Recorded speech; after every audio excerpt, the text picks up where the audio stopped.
पत्थर का नाम आता है, जिन्हें आज से तकरीबन 2500 से 300 कबल मसीह के अंदर बनाया गया। मिस्र में गजा के मकाम पर सबसे बड़े 3 अहराम खुफू, खाफरा और मेनकावर दुनिया के अजायबात में से पहले नंबर पर हैं। इनमें से सबसे बड़े अहराम का नाम है खुफू या चौपस, जो कि 13 एकड़ रकबे पर फैला हुआ है, यानी ये आज के दौर के 16 फुटबॉल के ग्राउंड जितना बड़ा है। ये जब बनाया गया तो इस वक्त इसकी हाइट 428 फुट थी, जो कि एक मंजिल गिरने से अब अंदाजन तकरीबन 450 फुट रह गई है। इसकी तामीर में 2,50,000 चूने के पत्थर के ब्लॉक इस्तेमाल किए गए, जिनमें से हर एक पत्थर का वजन 2.5 टन से लेकर 300 टन तक जा पहुंचता है।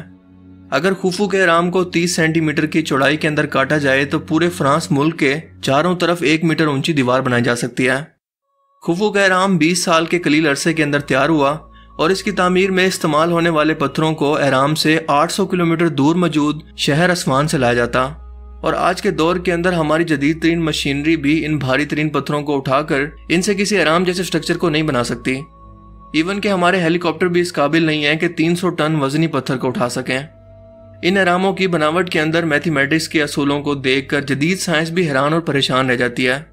आज के जदीद तरीन सुपर कंप्यूटर को जब अहराम का डिजाइन तैयार करने का कहा गया तो अहराम का डिजाइन और इसमें इस्तेमाल किए गए मैथमेटिक्स के असूल इतने ज्यादा मुश्किल थे कि सुपर कंप्यूटर को सिर्फ इसका डिजाइन तैयार करते हुए 1000 घंटे लग गए।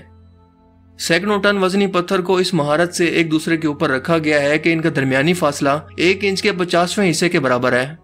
तसव्वुर करें कि सैकड़ों टन वजनी पत्थर और इनके जोड़ों के दरमियान इतना फासला भी नहीं है कि एक सुई तक अंदर जा सके।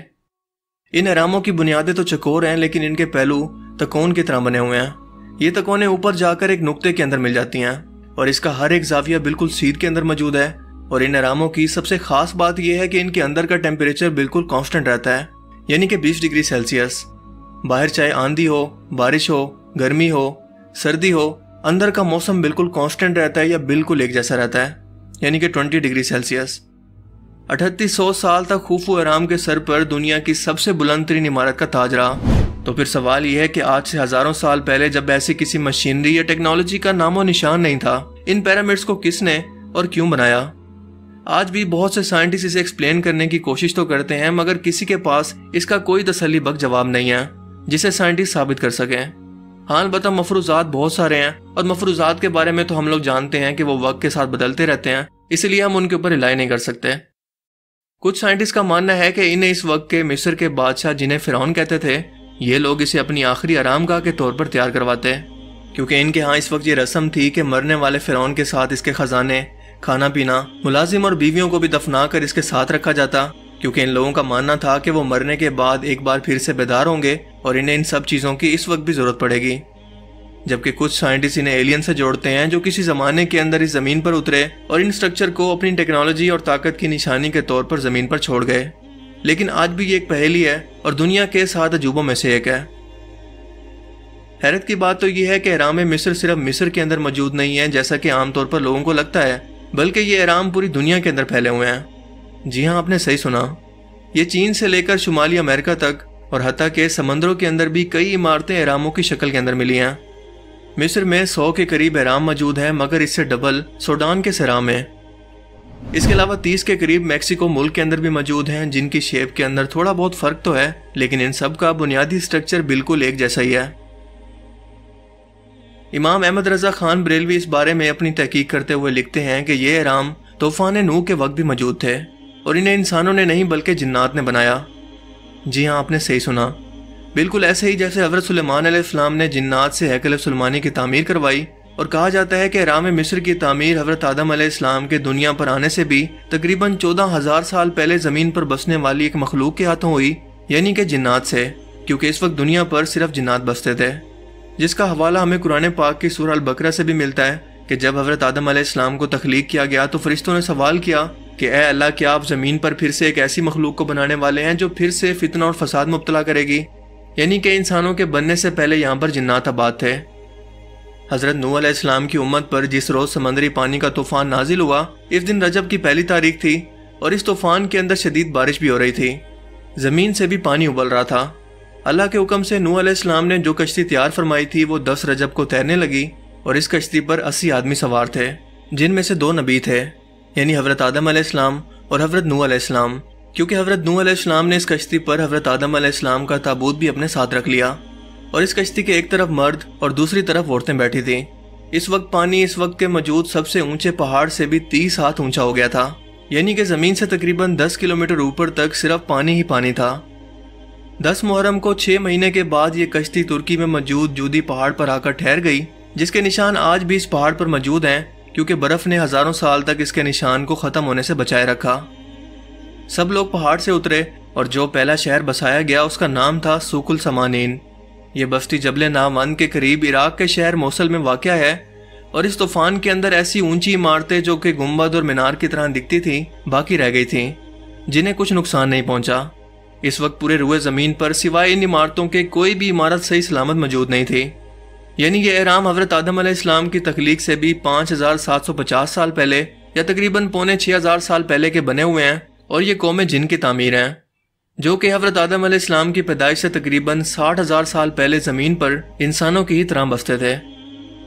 अगर देखा जाए तो ये सवाल उठता है कि जिन्नात जैसी कौम को इतनी बड़ी तामीर करने की ज़रूरत क्यों पड़ी, वो भी इंसानों से पहले, क्योंकि इसके बाद इनकी कोई भी ऐसी तामीर हमें नज़र नहीं आती जिसके बारे में कहा जाए कि ये जिन्नात की बनाई हुई हैं। बैतुल मुक़द्दस के बारे में भी अगर कहा जाए कि वो जिन्नात की बनाई हुई है तो वो जबरी तौर पर हज़रत सुलेमान अलैहिस्सलाम के हुक्म पर जिन्नात से बनवाई गई, क्योंकि अल्लाह ताला ने जिन्नात को हज़रत सुलेमान अलैहिस्सलाम के ताबे कर दिया था। लेकिन सबसे अहम सवाल यह है कि 15 से 20,000 साल पहले जब इंसानी कदम ने ज़मीन को नहीं छुआ था, तब जिन्नात को इस जबरी काम पर किसने मजबूर किया? ये एक ऐसा सवाल है जिसका जवाब हम नहीं जानते, क्योंकि इसका जिक्र ना तो तारीख के अंदर कहीं मौजूद है और ना ही कोई टाइम ट्रेवलर आकर हमें इस बारे में बता सकता है, बल्कि इसका इल्म सिर्फ और सिर्फ अल्लाह ताला की ज़ात के पास है। तो क्या मिस्री कौम इस तख्लीकात के बानी नहीं थे, यानी कि मिस्री कौम इसको बनाने वाली नहीं थी? क्योंकि मिस्री कौम तो आज से तकरीबन 5000 साल पहले ही दरियाए नील के किनारे आबाद हुए थे। और दूसरी बात यह है कि ये एहराम पूरी दुनिया के अंदर मौजूद है, ना सिर्फ मिस्र के अंदर।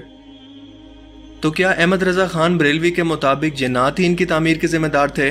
क्योंकि 250 टन वजनी पत्थरों को सतह ज़मीन से 6000 फुट ऊपर लेकर जाना आज के जदीद दौर के हेलीकॉप्टर के बस की बात नहीं है। हाँ, हवाई जहाज इतना वजन उठा सकते हैं, लेकिन मतलूबा मकाम तक बिल्कुल दुरुस्त तरीके से इनको पहुंचाना इनकी औकात से भी बाहर है। हत्ता कि 250 टन वजनी पत्थरों को 6000 फुट की बुलंदी पर पहुंचाया गया और इसके बाद इन एहरामों को तामीर किया गया, या फिर इसे वाकई ही किसी खलाई मखलूक का कारनामा समझा जाए। खिलाफत अब्बासिया के 7वें खलीफा मामून रशीद के बारे में कहा जाता है कि वो इस्लामी दुनिया के अकेले ऐसे बादशाह हैं जिनको इल्मी और तहकीकी काम का शौक था। उन्होंने ऐलान कर रखा था कि जो भी शख्स इनके लिए किताब लिख कर देगा या किसी गैर मुल्की किताब का तर्जमा अरबी ज़बान के अंदर करेगा तो वो इसको इस किताब के वज़न के बराबर सोना इनाम में देंगे, और साथ साथ इस किताब में मौजूद इल्मी मवाद के लिहाज से इसे इनाम कराम से भी नवाजा जाएगा। इसी वजह से दुनिया भर के स्कॉलर्स और साइंटिस्ट मामून रशीद के पास इकट्ठे हो गए। इस वक्त मिस्र इस्लामी दुनिया के कब्जे में था। जब खलीफा को यहाँ मौजूद कुछ अजीब व गरीब इमारतों का पता चला और साथ में ये भी पता चला कि इसके अंदर मिस्री बादशाहों को अपने खजानों के साथ दफनाया गया है, तो मामून रशीद अपने साथ सैकड़ों रिसर्चर्स को लेकर इस जगह के लिए निकला और आजकल जहाँ अबुल हलूल का मुजस्मा है इसके ऊपर पड़ाव डाला।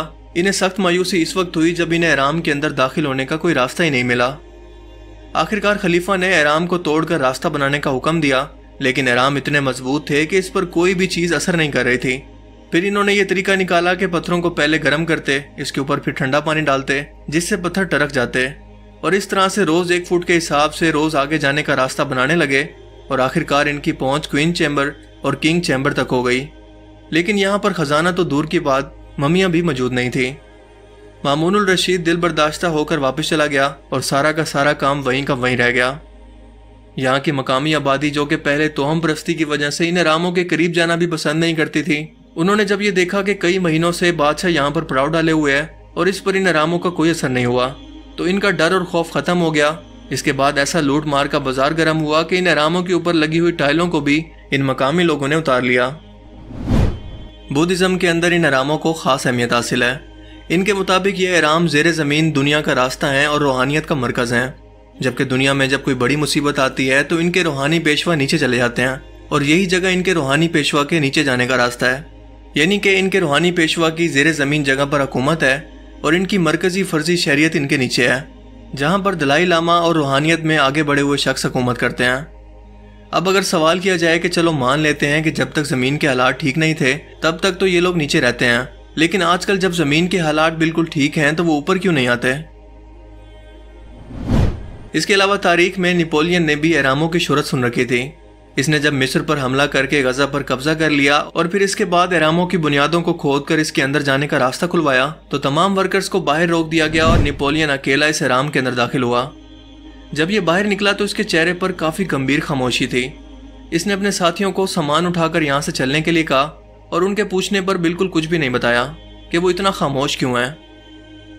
غرض یہ کہ اہرام مصر ایک ایسی پہیلی ہے جس کو حل کرنے کے اندر آج کی ہماری موجودہ سائنس اور موجودہ دور کے ایڈوانس ترین انسان کی عقل ناکافی ہے، لیکن کوشش اور کھوج انسان کی فطرت کے اندر شامل ہے، اور اب یہ دیکھنا ہے کہ یہ فطرت اسے کہاں تک لے جاتی ہے کہ ہزاروں سال سے نیچر اور وقت کی مار کو جھیل کر وقت اور انسانوں کو چیلنج کرنے والی یہ پہیلی آخر انسانوں کے ہاتھوں کب حل ہوتی ہے اور حل ہوتی بھی ہے کہ نہیں۔ میرا اپنا ذاتی طور پر یہ ماننا ہے کہ یہ کسی انسانوں جیسی مخلوق کا کام نہیں ہے، بلکہ جنات کا ہی کام ہے جو کہ طاقت کے اندر بے مثال ہوتے ہیں۔ لیکن آپ اس بارے میں کیا سوچتے ہیں؟ اپنی قیمتی رائے کا اظہار کمنٹ سیکشن میں ضرور کیجیے گا۔